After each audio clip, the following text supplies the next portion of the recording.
Good morning. Genesis chapter 33. It's a short chapter.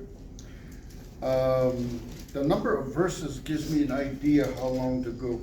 So 26 verses, I can do a full 45-minute session. Read it in Navajo. And there's a word there that I could not figure out what it means. Navajo, the nekechesabazat, the nenihizat, I separate it into three different categories. The first category of Navajo language, I call it archaic, the Nepazat. That's like the language of my grandparents and beyond. I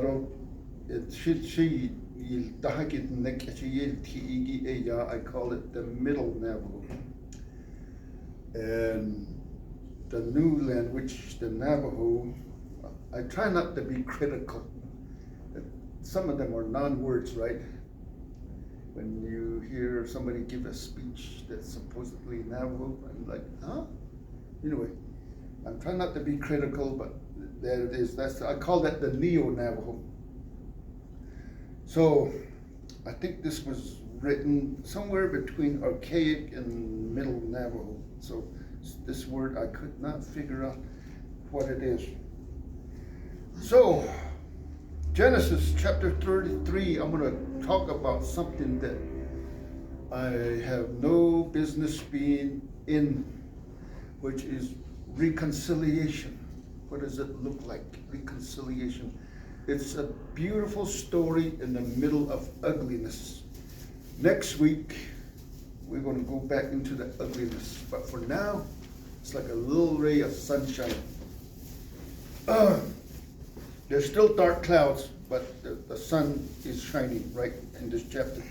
Next week, the dark clouds are going to come back.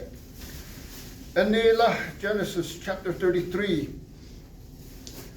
Ado Bakaila Saja Inila Jacob Ado Esau Alchin Ken Hasklin Ado Jacob Haji Galko Jade in Esau Ade Deden is not Dean Deden is not Dean Yisine Oko Alchin Alchin Nilko Leah Ado Rachel et Tapashin Nil in the Astana Anal Ketna Kisto Tapashin Nil verse 2 Ako Anal Ket in the but the action large Nijnil in the Naaked Gwen Leah Ado ba action the Naja Nil Ado Rachel in the Joseph Eitzed Akede Nijnil Ado E or Nehigi Biga Tisni Yago Hanai Bia Bashni Yaj Tosted Neje Ya Anzitza verse 4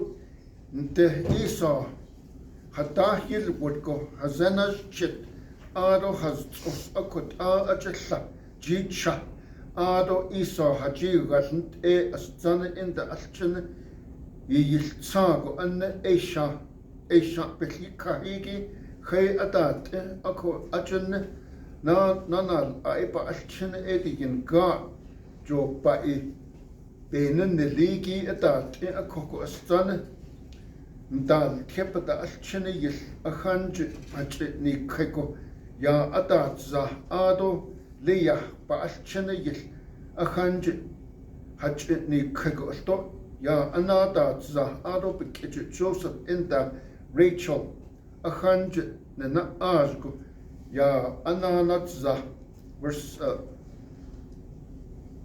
8, Akko Esau and Hat Isha ben the yet o Hayush that this card Ado as Dean needs and in Lini di job but basic or Nego Shanson Kesto ben the yet Danel card verse 9 Ako Esau Anado need Sheholoni git a Kotakunson should sell a diki Benedi Ani Dole.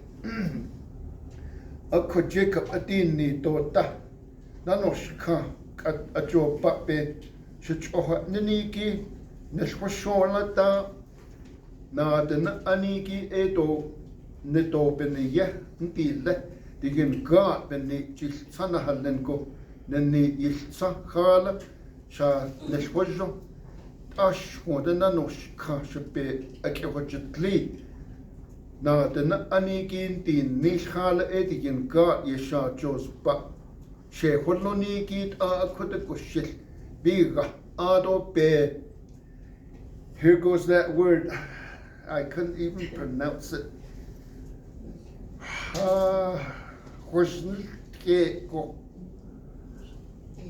What does that mean? I highlighted it because I would call my mom and say, but I didn't. Let me try that again. Adobe was keko inta nishdinel. Verse 12. Akko Esau adinni ke ndedi nesko yi nesto she nihilaje ishato. Akko abishdinni shinan ai bespehozzen alchinido that the jada in the ayajit the hodlogo bish.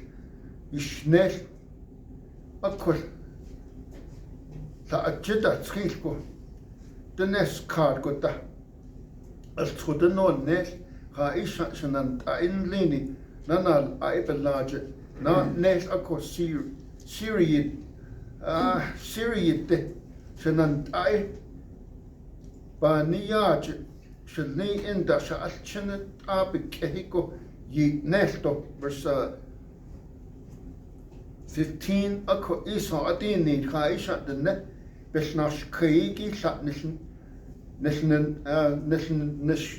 Akko Ajan Esha Kati bin Yeh Shanan Tain Lini Haniti a job but Ebe Shuchuha Nego Sha Tites Titikis verse 16 Akko in that Ebe Jessiri go Esau da Nishdi na Akko Shakat Walied Jacob Nina Akko the husband in the Beli Asto Ya Chaha O Adayi La Ebeni na Akko Shakut Hosie.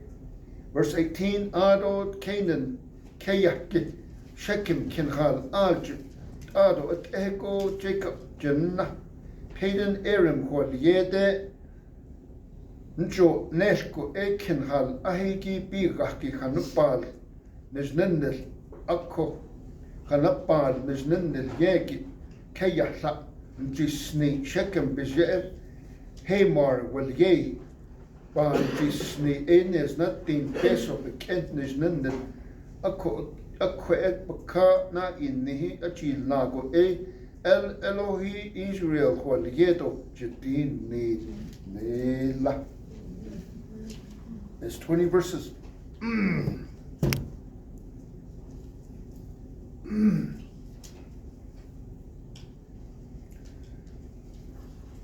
It says in the King James Version, the New King James Version.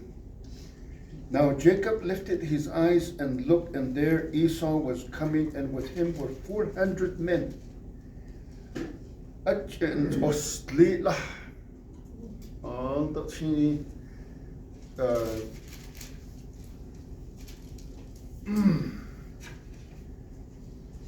think, what am I going to say about reconciliation?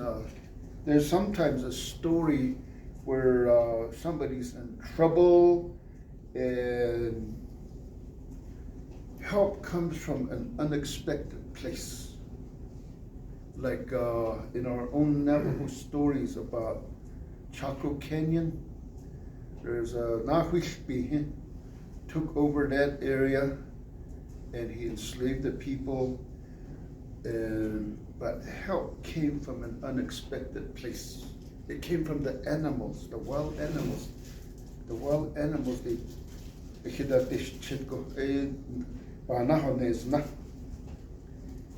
the people got won back in games from the gambler. So like that, something like that is going on here.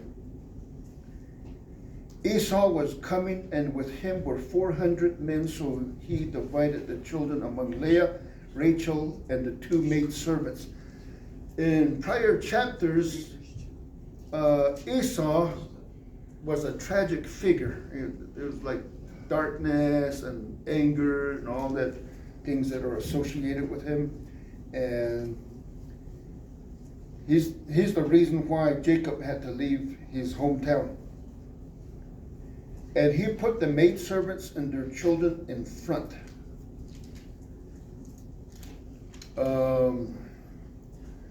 This reminds me, there's a Korean War veteran that was talking. He was in the army. He's out there in Shanto. He was talking and he says, Marines, and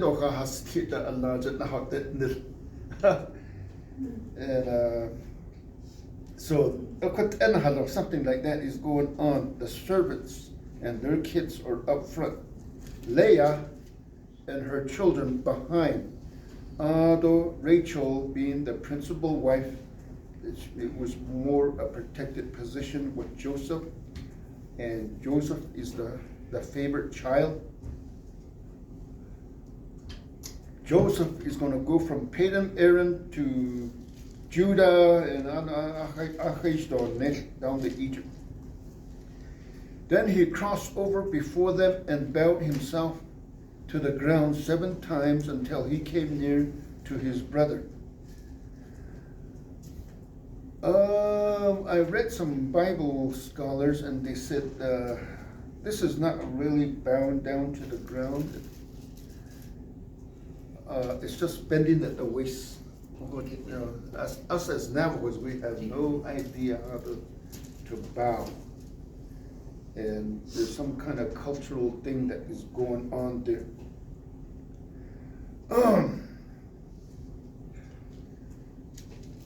But Esau ran and met him and embraced him and fell on his neck and kissed him, and they wept.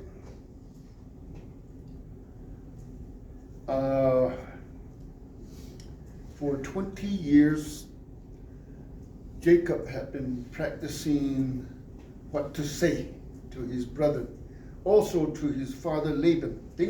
So in the prior chapter, Jacob laid a truth bomb on Laban.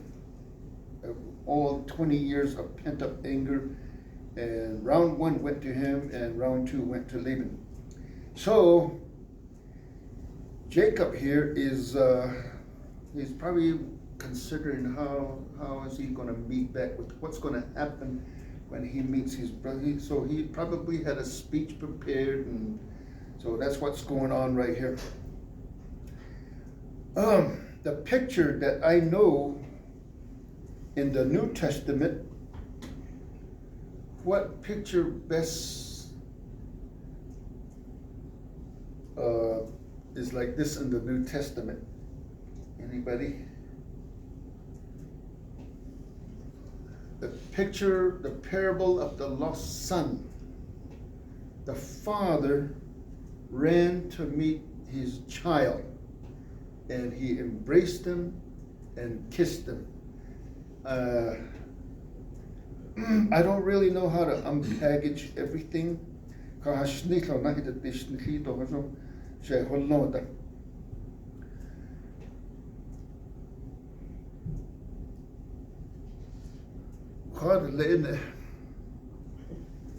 Verse 4. And Esau ran to meet him and embraced him and fell on his neck and kissed him, and they wept.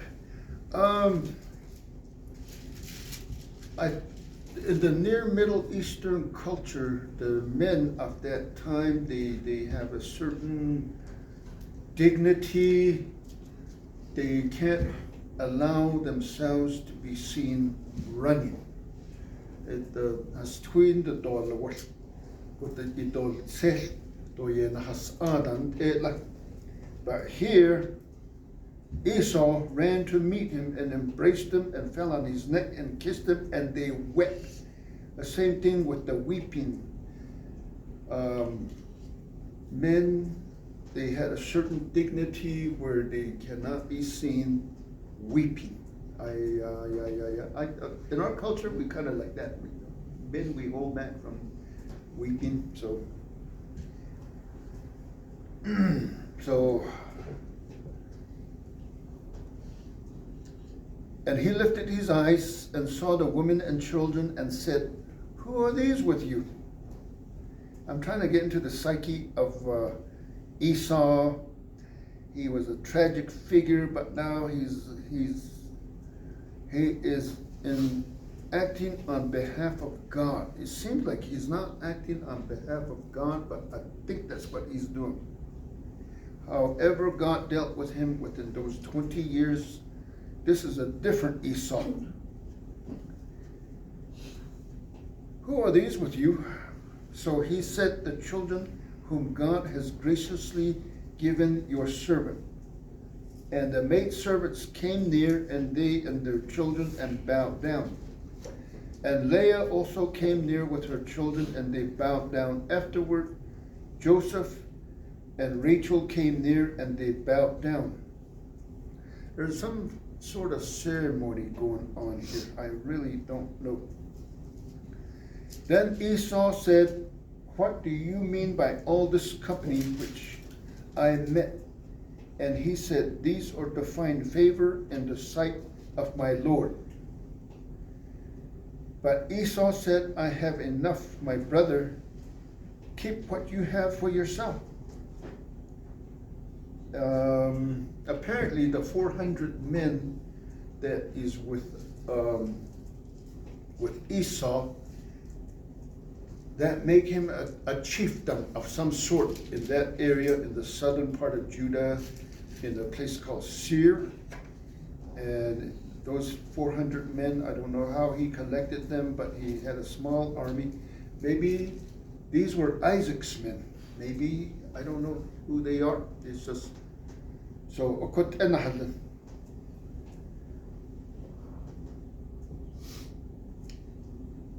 verse 10, and Jacob said, "No, please, if I have now found favor in your sight, then receive my present from my hand, inasmuch as I have seen your face as though I had seen the face of God, and you were pleased with me."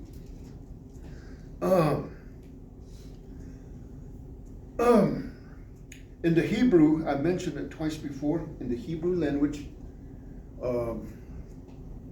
to emphasize, or that doing the emphatic, in our culture, when we write something like a memo, and we want people to get a certain point, we highlight it, we put it in bold prints, we put it in brackets, we italicize it, and we put an underline under it. But in the Hebrew, you simply repeat whatever point you're trying to get across. So in the prior chapter, at the end of it says, "the face of God." Now this is the third time that it is Moses, whatever spiritual lesson he is trying for his readers to get, again, it's lost on me. So Penuel, the face of God. Tingin God, and it's not Penuel. At that place where he fought with the man all night, that is Penuel. He said, "I tell you, God,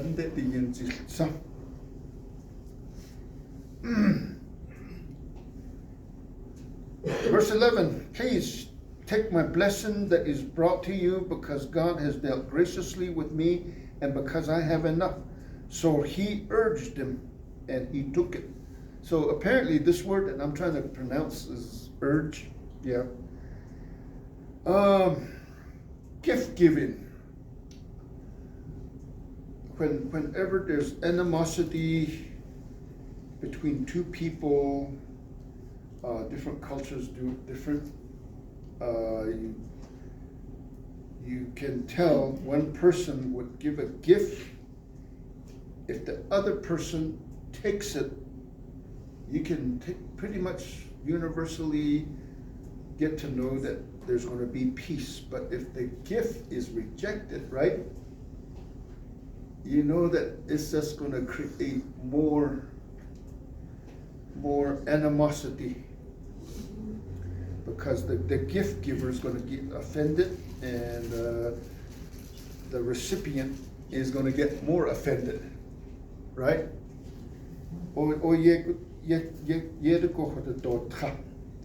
I once read a book called Peace Child. It's about Irian Jaya, the missionaries that went to Irian Jaya in 1950s or 40s or 50s, 60s. The culture there was different. When the missionaries told the natives of that land about Jesus, they were wowed by Judas. Judas Hódeeyáadaa has mentioned, because in that culture they call it, they have a certain thing, but they kept warring factions for hundreds of years. Somebody kills somebody, that group comes back and kills somebody, and until somebody has enough, they bring their child and they present it to the other group.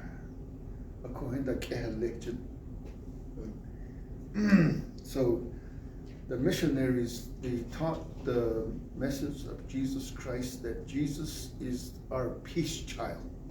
God took his child and gave him to us, and we take him. If we don't take him, the enmity continues.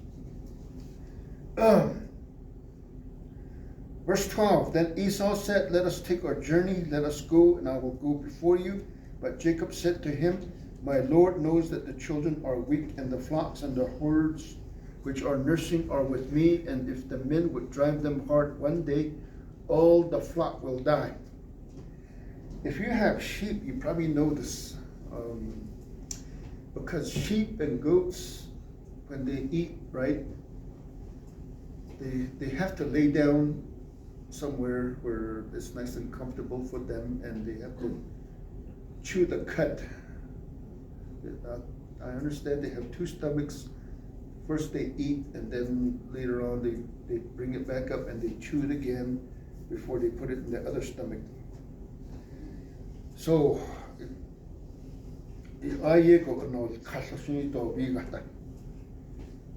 please let my Lord go on ahead before his servant. I will lead on slowly at a pace which the livestock that go before me and the children are able to endure, until I come to my Lord in Seir.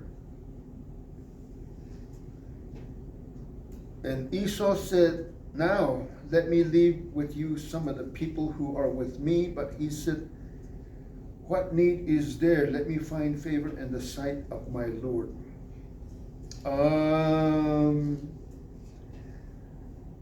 It seems like at this point Esau is trying to be the gift giver, but I don't know what happened here. If you figure it out, let me know. But it says here in chapter 33, verse 15, let me find favor. Jacob did not want to have Esau's people loan to him for fear something might happen to again fracture their relationship.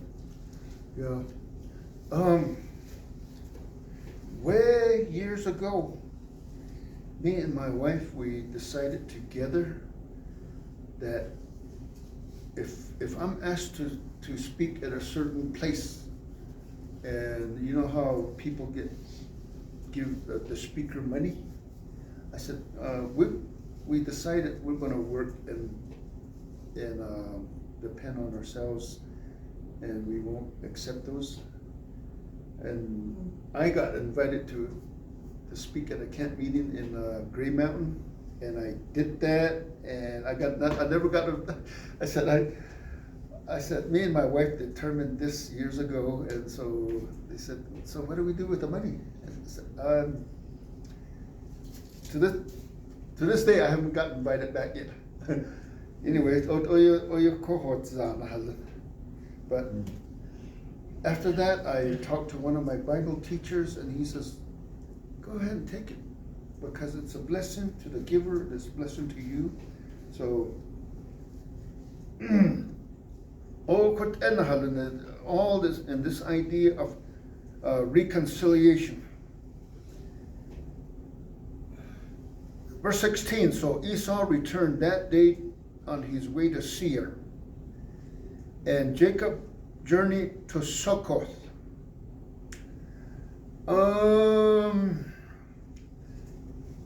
Succoth means tents or booth. In the Hebrew culture, there is a thing called the Feast of Tabernacles, where they celebrated that God was living among them. So if you go camping, in a sense, you're saying you are living with God, you are living in creation. And I don't know what to call the next chapter. There's you threw a wrench into a running engine kind of thing. Then Jacob came safely to the city of Shechem, which is in the land of Canaan, when he came from Padan Aram, and he pitched his tent before the city. A Hebrew word that ends in M is plural, like Abraham, high father or father of many nations, and Bethlehem, house of bread. A lot of bread, not just one bread. It's where bread is always available. So Shechem, something like that is going on here. Shechem is located in between two hills, but over there they call them mountains, and it's like a little saddle. So the M comes from because there's two hills, or when I look at those pictures and they say that's a mountain, I said, that's a hill. That's a hill. But anyway, the town that she Shechem religion.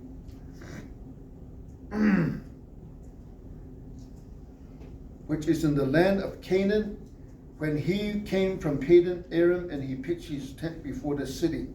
Then he bought the parcel of land which he had pitched his tent from the children of Hamor, Shechem's father, and won for 100 pieces of money.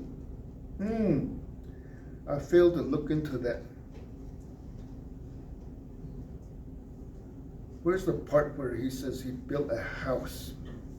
Yeah. Jacob is the only one that is written to have built a house, but he built tents for his livestock. 17, back to 17. Jacob journeyed to Succoth, built himself a house. What kind of house was that? I don't know.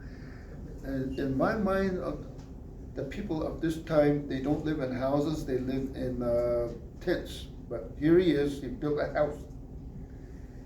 Then he erected an altar there and called it El Elohi Israel. In the Hebrew text, Elohim El Yisrael, that's what it says.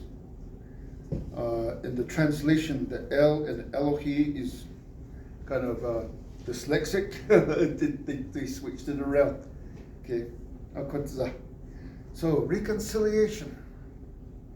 In the book of Ephesians, the book of Ephesians is the book of reconciliation, in my opinion, where God, I'm going to do like a Catholic does. If there's peace between God and man, there can be no peace between man and man.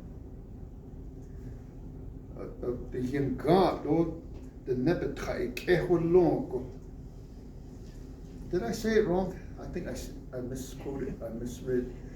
If there's peace between God and man, there can be peace between man and man, women, children, there can be peace. If there is no peace between God and man,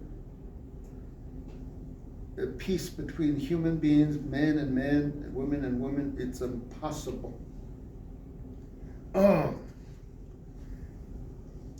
One time I was asked, who's my people? The easy answer is Navajos, right? But I said, I'm part of a worldwide enterprise of God's people.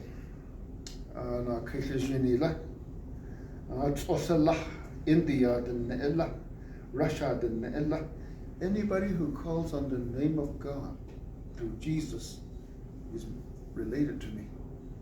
Color does not matter. It's reconciliation. So nations that belong to Jesus, that call on the name, don't go to war against other nations that are calling on the name of Jesus. They're at peace.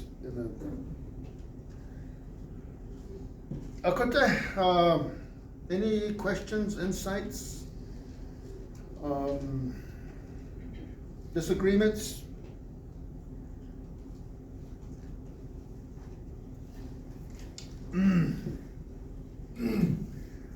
Jerry's thinking really hard. No, I'm already in the next chapter. Oh. Yeah, Daryl. Insight, the Niniye, trying to understand what does this mean to us today as a church? What's the takeaway? And I think there's 5 areas that we can look at. Overall, this is kind of a checklist for reconciliation, humility, and restorative power of grace, how to handle our broken relationships and trust in God's work. We're responsible for our own humility and pursuit of peace, and then God's the great reconciler, can soften hearts and turn what could have been a battlefield. They could have easily fought, because of all the past history, but instead they came together with grace, by God's grace, and they hugged, they embraced each other. So there's a lot to take away. Reconciliation requires humility. What does humility mean? Humility comes from the Latin word humus, which means Human? humus. Really? Oh. Humus. Oh, okay. So that word means earth or ground. So when you're thinking humility, it means to be grounded. We need to understand that in humility, we know ourselves. To be grounded is to know who you are, to know this is who I am, this is all my strengths, here's all my weaknesses. To be in humility like that is to know all of that about yourself. Not to think less of yourself, not to make yourself less than somebody else or have low self-esteem, but to know who you are with all of your faults. That's what humility is. So reconciliation requires humility. True peace begins when we lay down our rights or our need to feel like we're right. Sean, when you get into a disagreement with someone, we're always fixed on that idea that I'm right, I'm the one that's right. Yeah. Humility is being able to say, okay, I'm gonna let it go, I'm gonna let that go. I might be right, I might be wrong, but I'm letting that go. And then you want to seek peace through that. That's reconciliation. To have that ability to come back together and repair things, but lay down what you feel like is your own pride of wanting to be right, requires the same posture of humility that Christ modeled in Philippians chapter 2, verse 3 and 5. Second thing is there's a line in Genesis, seeing the face of God. Seeing the face of God in others. When we forgive or are forgiven, we experience a glimpse of God's character. We almost see God. We see what He's like. We see that ability to forgive or be forgiven. Even with people that we might not like, we might consider them enemies. when we're able to do that, we get a glimpse of God's grace and His character. Trust others with grace. Trust others with grace. The third thing is, I think forgiveness is a surprising gift. We underestimate how God can move in the hearts of others. Grace can interrupt a cycle of bitterness, let go of old grudges, willingness to seek restitution. Yeah. You know, that's understanding that even the worst of the worst, the meanest man might have that ability. The meanest woman that you know might have that ability to be forgiving and to share grace. That's God working in them. So when we don't look to understand that, we're limiting God's power. We're just fixating on what little bit we know, but God knows everything. Not what we know. God knows everything. So that's where, you know, it's a surprising gift when that happens. Living responsibly after forgiveness. Once forgiveness happens, maybe it's crucial that you establish healthy boundaries. Yeah. That's what happened here. Jacob, Esau, we're going to live separate. You live over there, I'm going to live over here. They established healthy boundaries. They knew what they could probably handle, what they couldn't handle, right? They understood that. No mistake is too big for God to redeem. That's just glorifying His sovereignty. God's sovereignty over all of our mistakes. No matter how big, no matter how small, no matter who it's with. Even if we think we're not at fault, through humility, we can still lay it down and seek peace. And I think that's key, because when we don't seek peace, we're carrying it. And it becomes heavy. That heaviness turns into bitterness for us. That bitterness keeps us from God's grace. Yeah. That's my thoughts on it. Thank you. One of the things that I'll recognize when I'm dealing with people that are different from me is I have to think they're being made in the image of God. And as Christians, we are to be peacemakers. And the name Christopher is Christ's bearer. Somehow, I'm still on this. I saw the face of God. So I think when I'm going to go with my students this week is, as naughty as they are, I'm going to say, you're being made in the image of God. And I'm looking at you. I'm looking at you as I'm seeing the face of God. Hódeeyáadaa. Any others? One more.